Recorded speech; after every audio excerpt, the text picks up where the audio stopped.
नमस्कार दोस्तों। हमारे देश का विपक्ष जो है न जाने कौन से टूल किट का इस्तेमाल करता है, वो किस तरीके से अपनी बातों को रखता है, कौन से मुद्दों पर बोलता है, कौन से पे चीखता है, चिल्लाता है। क्योंकि जो मुद्दे देश के लिए सबसे ज्यादा जरूरी है, जिस मुद्दों पर सरकार को घेरा जा सकता है, जिस मुद्दे पर देश की जनता का सेंटिमेंट अपनी तरफ मोड़ा जा सकता है, वहां पर वो चीखना चिल्लाना शुरू कर देता है और हाउस को एडजर्न करवा देता है।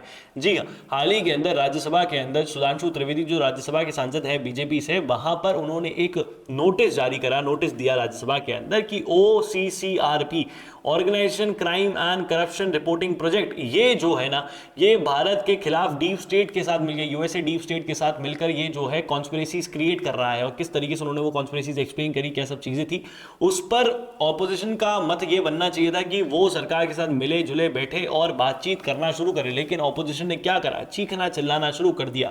हम इन सभी चीजों के बारे में इस वीडियो के अंदर जानेंगे, लेकिन उससे पहले अगर हम आपकी लाइफ में कोई भी वैल्यू ऐड कर रहे हैं तो आप हमारे चैनल को सब्सक्राइब कर लीजिए। मेरा नाम है विनम्र कुलवाल और आप देख रहे हैं तर्कवाद।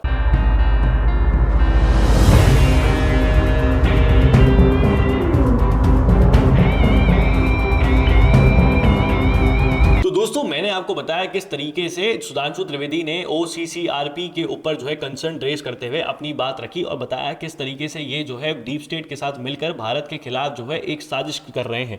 ये जो OCCRP है ना, ये एक इंडिपेंडेंट जर्नलिस्टिक बॉडी है, जहां पे जर्नलिज्म ने मिलकर, जो जर्नलिस्ट लोग हैं उन्होंने मिलकर ये बॉडी को क्रिएट किया है।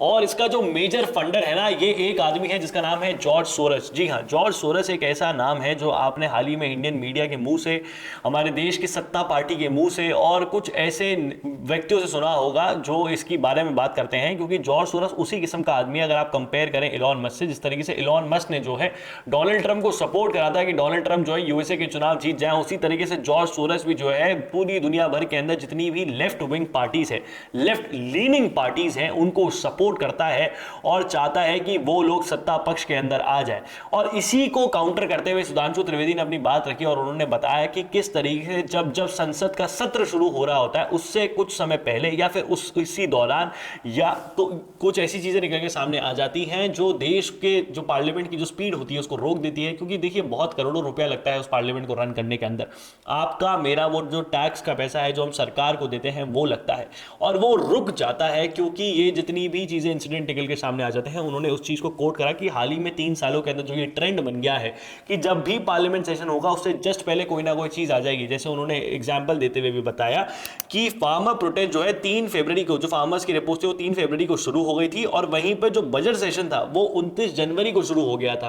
तो मतलब बजट सेशन शुरू हुआ, उसके 4 दिन बाद ये जो रिपोर्ट है, ये जो प्रोटेस्ट है, ये शुरू हो गए थे 2021 के अंदर। इसी के साथ साथ पेगासस की जो रिपोर्ट है ये 18 जुलाई को आई थी, और मॉनसून सेशन जो है ये 19 जुलाई को ही था। आप देख सकते हैं किस तरीके से एक दिन पहले ही, मॉनसून सेशन से एक दिन पहले ही जो है पेगासस का सेशन था, और वहां पर जो है ये सब चीजें निकल के सामने आई, और उसके बाद जो है मॉनसून का सेशन था। फिर जो है हिंडनबर्ग रिपोर्ट जो है वो 24 जनवरी को आती है। उससे कुछ दिन पहले जो है बीबीसी की रिपोर्ट आती है नरेंद्र मोदी के ऊपर 17 जनवरी 2023 के अंदर। अब आप देखिए, 17 जनवरी 2023 के अंदर बीबीसी वाली रिपोर्ट आई, फिर जो है 24 जनवरी को हिंडनबर्ग की रिपोर्ट आई। फिर अब आप जो है देखेंगे सेशन कब शुरू हो रहा है, 31 जनवरी को। और उस दौरान क्या चल रहा था, पार्लियामेंट के अंदर जो विपक्ष है वो यही नारा उठा रहा था कि हिंडनबर्ग की रिपोर्ट का मामला कीजिए, डॉक्यूमेंट्री को जो बीबीसी वाली आई है उसको बैन क्यों कर दिया गया है, क्या सब चीजें हैं, तो उस चीज पर बातचीत चल रही थी। फिर जो है मणिपुर वायलेंस की एक बहुत ही महत्वपूर्ण वीडियो जो है ये 19 जुलाई 2023 को जो है ये सर्कुलेट कर दी गई। और आप देखेंगे 20 जुलाई 2023 को है ना मॉनसून सेशन शुरू होने वाला था। मतलब 20 जुलाई 2023 को मॉनसून सेशन शुरू होने से एक दिन पहले 19 जुलाई 2023 को जो है मणिपुर वायलेंस की वीडियो जो है वो इंटरनेट पे सर्कुलेट कर दी गई। किस तरीके से ये लोग जो है ना सारी चीजें रखते हैं।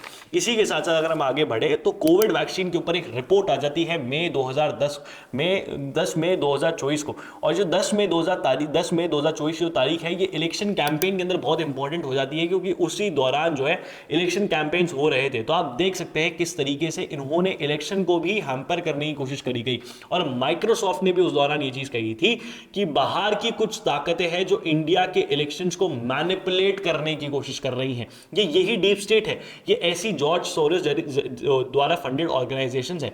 इसी के साथ साथ रिसेंटली अगर हम देखें तो 20 नवंबर को जो है अडानी के ऊपर यूएस के अटर्नी जो है एक मामला जारी कर देते हैं और 25 नवंबर को ही जो है इंडिया के अंदर विंटर सेशन शुरू होने वाला था 2024 को। अब आप देख सकते हैं किस तरीके से सारे तार निकल रहे हैं।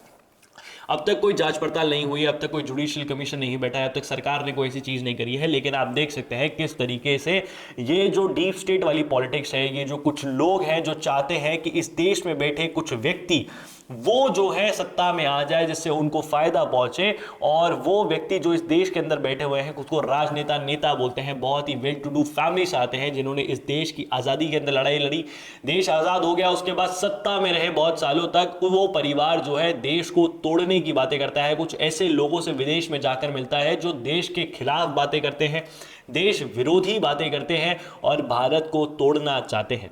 अब आपकी इसके ऊपर क्या राय है नीचे कमेंट बॉक्स में लिख के जरूर बताइएगा। इस वीडियो को शेयर करें, ज्यादा लोगों तक पहुंचाएं। जय हिंद, जय भारत, भारत माता की जय, पानी बचाएं।